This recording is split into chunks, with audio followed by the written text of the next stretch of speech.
Erica and Sharon are sisters who began their grief journey in 2006 when Erica's 10-year-old son Austin drowned. Together, they participated in a grief education program, were so moved by this experience, they studied and became specialists so they could help the brokenhearted find recovery. In 2015, tragedy struck their family once again when Erica's oldest son Donovan was killed in a motorcycle accident. Erica and Sharon are committed to sharing their experiences of love, loss, and healing through this podcast. Now your grief specialists, Sharon and Erica. So today is June 9th, 2022, and we are recording this just 2 weeks after the Uvalde, Texas shooting. And Erica, I want to bring you back to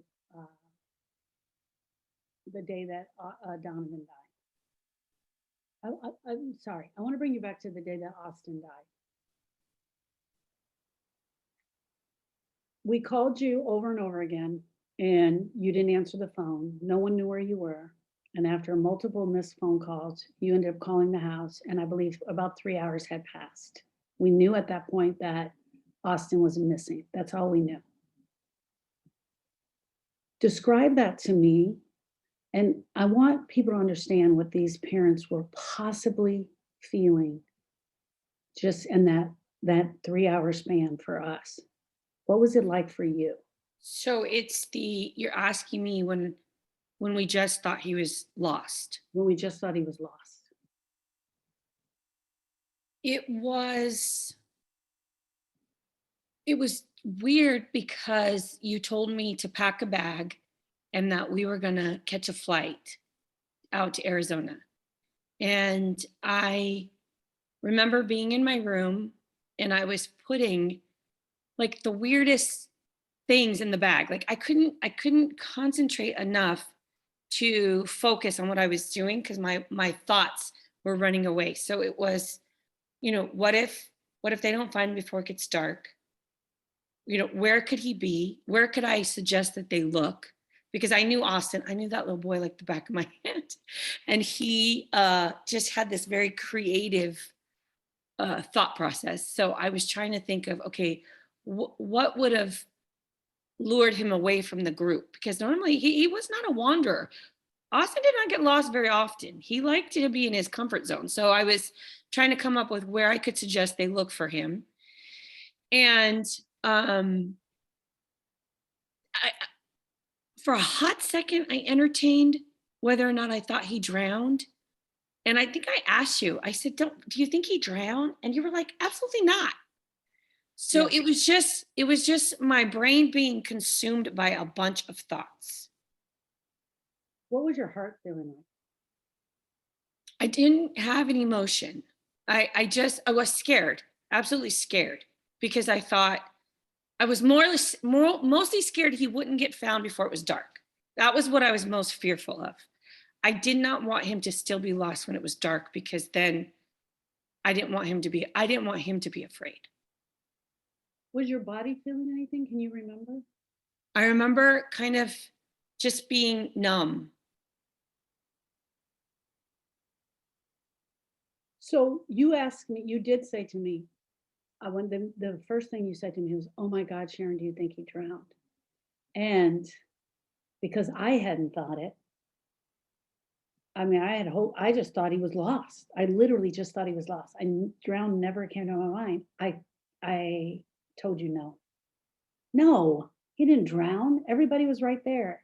And you were like, oh yeah. It was like it took that out of your head. Did you continue to think about the drowning part? Nope. No. Then after that, I just focused on him being lost. And honestly, I don't even remember asking you that. You're the one who told me that I asked you that. So I don't remember that part. I just, then I know that it never came up again because I just focused on him being lost after that. Yeah. And I'm sorry that I did that. I don't know. I feel bad. Like I just wasn't ever a thought that came to my mind. And so I took it from you. You don't have to apologize for that. Who would be the person saying, yeah, yeah, right. Of course you're going to say no. Yes, it's a possibility. Oh my God, that's awful. Okay, what about adrenaline? Do you think adrenaline was taken over? No, not in that moment, not for me. Hmm. I think had I been there, absolutely. I Yeah, think, had I been and then everyone's looking and they're not finding him, 1,000% I think adrenaline would have kicked in and you just kind of go on to autopilot. Not for me because I was not there on scene. So I think my experience was different from what like Lewis went through. yeah. So then, at some point, I come to the house and you find out that Austin had in fact drowned right there by the boat. So the 3 hours of waiting ended, and you find out that he had drowned.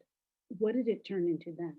That absolutely turned into an out of body experience Yeah, that every time we talk about it, it's like every scene you've seen on a movie where the mother finds out her child has died.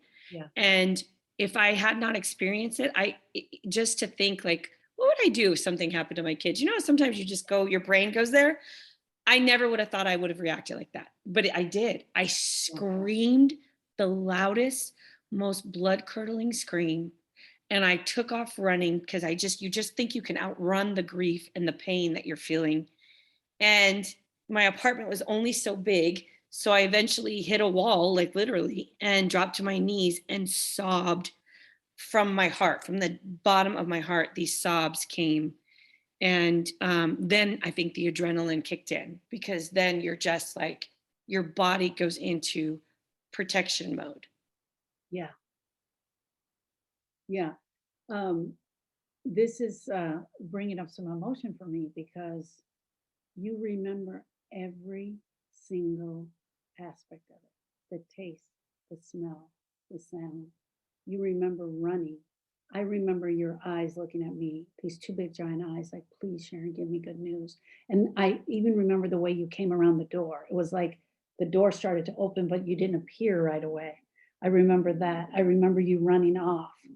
I remember Charlene telling me on the way up the stairs, you tell her. But it was Tony, my husband Tony, my sister Charlene, and myself. Like no one said a word. We all knew she was talking to me.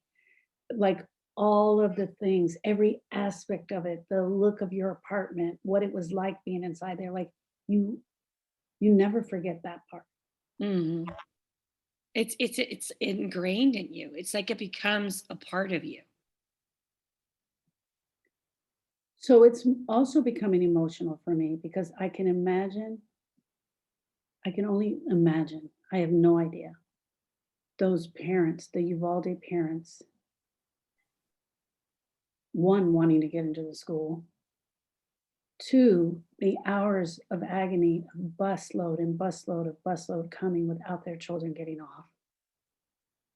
I can imagine that it was out there that everyone was gossiping about which classroom it had happened in because you know that that just happens as human nature. They get little tidbits of information. It's like playing telephone, and by the time it, went down the line, the information was wrong, incorrect, or it's simply not true. And some of it was true. And then having to find out that they would absolutely have to do DNA tests to be able to identify. I can't, my heart just can't accept what's happened. It's everything you just described is like what people's nightmares are made of. Right, Because one, you can't ever imagine that you would lose your child, but then to lose them in such a brutal and gruesome way. And also for the first responders and whatever direction they were getting to not respond or engage immediately, just what those sounds were like. You know what I mean? yeah, It's just I there's limits to how far my brain and my heart will allow me to think about it because it all seems so um, horrific. It's right. so horrific, and I just want to cry for every single person who lives in that town, for Yeah, every single person, because that town is forever changed. forever changed. Wow. Um, and this is just the beginning for them. They haven't even started to, some of them still haven't even had their funerals yet. Some of them, most of them, I would imagine, haven't gone back to work yet. Um, the difference between Austin and these children is that Austin wasn't plastered all over the news. There was a little bit of news stories about it, but for the most part, you and Lewis got to grieve privately. So they are being dragged in. Some of them were even in Washington this week. Hmm. The way that they're going to grieve is going to be so different. Yeah. Having a public tragedy like that, Yeah. I don't even know what layer. We always talk about grief having layers.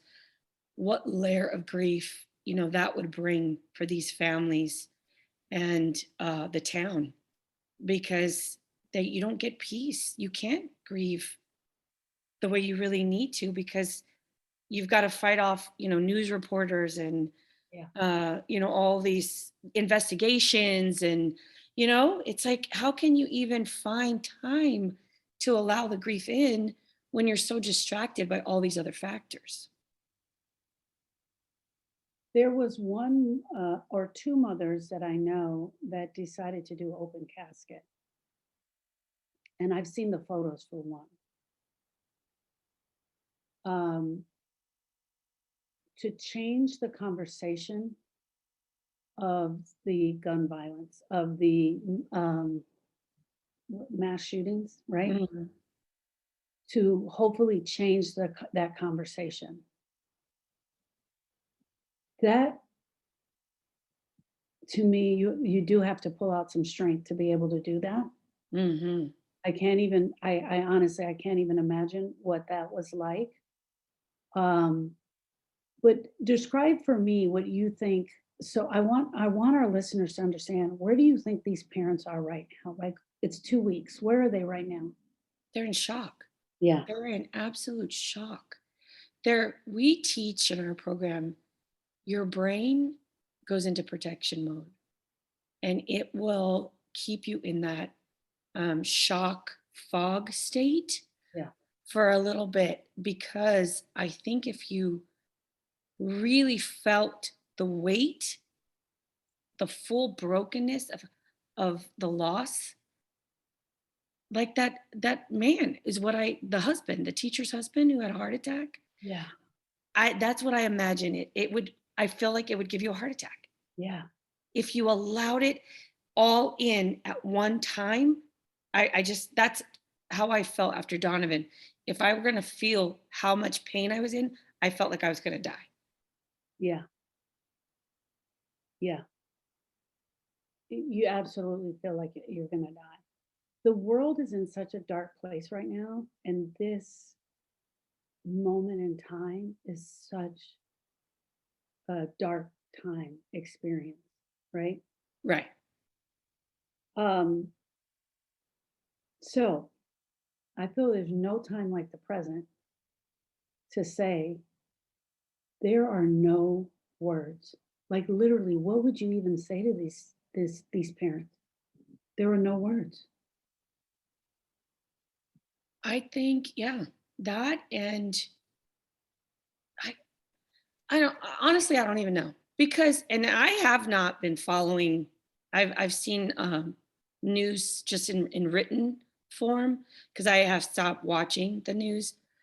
The fact that we're still dealing with this however many years since Columbine, and the politicians have done nothing to change it. The amount of rage that these people must feel, because that's the other thing. This is something that needs to be addressed, and it's being brushed under the rug for a dollar amount. You know what I mean? Well, that's part of the layers. So yeah, so the rage then that's going to come in, because how many more families have to experience this? How many times can we say we empathize with these people, but continue to put more children in danger? Yeah.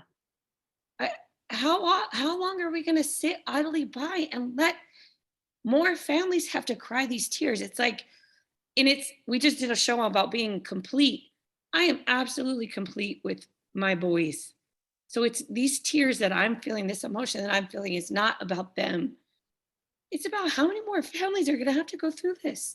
Yeah. I don't ever want to have to watch another news story that covers this. I'm like so sick of it. Yeah. I don't know. And it's, we know it's not going to be the end. So then at some level, as Americans, we're desensitized to it and we shouldn't be. Yeah. I think that's huge as well. You know, and for you and I, we're both licensed to carry. This Yeah. is not about that. And I don't want to make this show about guns at all. This is 100% about those families and what they are going through right now. I cannot even imagine having been at a award ceremony for your child that day. I heard one of the moms say, she said, I will never get over the fact that I left my daughter there. You know, sometimes after the awards, you can Yeah. come early. I will never get past the fact that I left them there. And those are the parts that haunt you. Yeah. Those are the little things that haunt you. Like you even probably questioned, why didn't I go to the boating trip in the beginning, right? Honestly, I felt grateful. Like I was Yeah. spared. Yeah. So I didn't question my not going. I felt I was spared of having to see that. And again, back to the layers, I don't know how deep that would have gone had I been there and experienced that, Yeah. you know? Oh yeah. Yeah. Did you ever wish that you were there? No, I'm putting words in your mouth that aren't necessarily true. no. I I don't ever wish that I was there. What I don't what know. about thinking that I'm sorry, I could cut you off. What about thinking if I'd have been there, it probably wouldn't have happened? I never thought that. Okay. I thought I believe, and I don't, you know, I just, this is the way I believe that everything happens for a reason. You know, I believe when we are born, we already have our death date.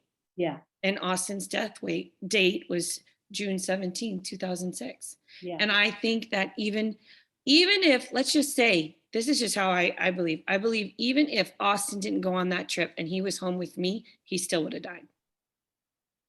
That was Yeah. his date. That was his date. And that's just how I believe. I don't encourage other people to believe that. That's just how, and same thing for Donovan. I fought Donovan tooth and nail about going to the army because I was so scared he was going to end up in Afghanistan and die. Yeah. I was so scared he was going to end up dying. He still ended up dying. His death date was July 2nd, 2015. I believe that, yeah, I hear you clearly.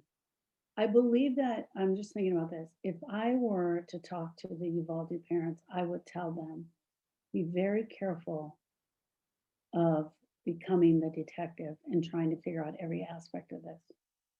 That you must grieve, and you must grieve fully, completely, and you must allow this pain in. Because you can get caught up into the um, how did it happen? What time did the shooter get there? How many bullets were in the room? You know, I got to get to Washington. I got to change the laws. We could literally put our grief aside and start um, taking on picking up the cross and carrying this cross. Not that that's a bad thing. There's a time and a place for that, but the grieving is the most important thing I believe that you have to do right now. And I agree. I think the fact that, you know, people jump right into action, we got to make change, we got to do this, we got to do that. It's a distraction Yeah. from the pain and the Yeah. grief. And you can lose yourself into the cause and and then not allow yourself the time and space to grieve, and you will get stuck there. Yeah.